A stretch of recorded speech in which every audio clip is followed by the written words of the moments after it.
आश्विन माह के शुक्ल पक्ष की प्रतिपदा यानी इस बार 15 अक्टूबर 2023 से शारदीय नवरात्रि के पर्व का प्रारंभ हो रहा है।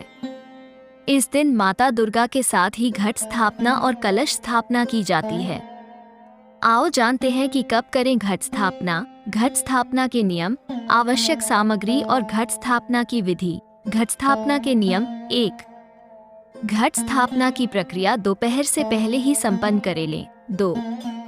यदि अभिजीत मुहूर्त हो तो उस मुहूर्त में घट स्थापना कर लें। 3. यदि मुहूर्त नहीं हो तो शुभ नक्षत्र में घट स्थापना कर लें। 4. घट स्थापना के समय पवित्रता का विशेष ध्यान रखना चाहिए। 5. घट स्थापना को पूरी विधि विधान से करना चाहिए। घट स्थापना के लिए आवश्यक सामग्री: फूल माला, लाल वस्त्र, अक्षत यानी साबुत चावल, अशोक या आम के पत्ते, जटा वाला नारियल, सुपारी और कुमकुम, कलश, गंगाजल या साफ स्वच्छ पानी, सप्त धान्य, 7 तरह के अनाज, मिट्टी का एक बर्तन। पवित्र स्थान की मिट्टी। घट स्थापना कैसे की जाती है? घट अर्थात मिट्टी का घड़ा। इसे नवरात्रि के प्रथम दिन शुभ मुहूर्त में ईशान कोण में स्थापित किया जाता है। घट में पहले थोड़ी सी मिट्टी डालें और फिर जौ डालें।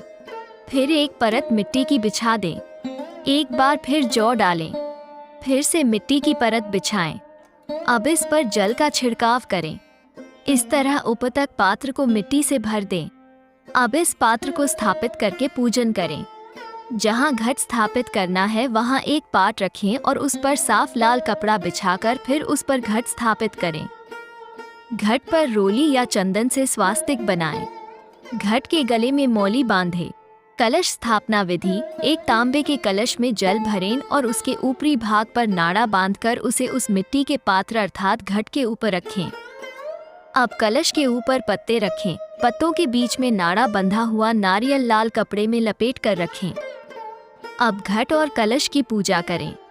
फल, मिठाई, प्रसाद आदि घट के आसपास रखें। इसके बाद गणेश वंदना करें और फिर देवी का आह्वान करें।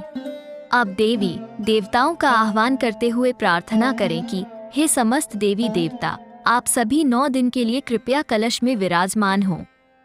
आह्वान करने के बाद ये मानते हुए कि सभी देवतागण कलश में विराजमान हैं, कलश की पूजा करें।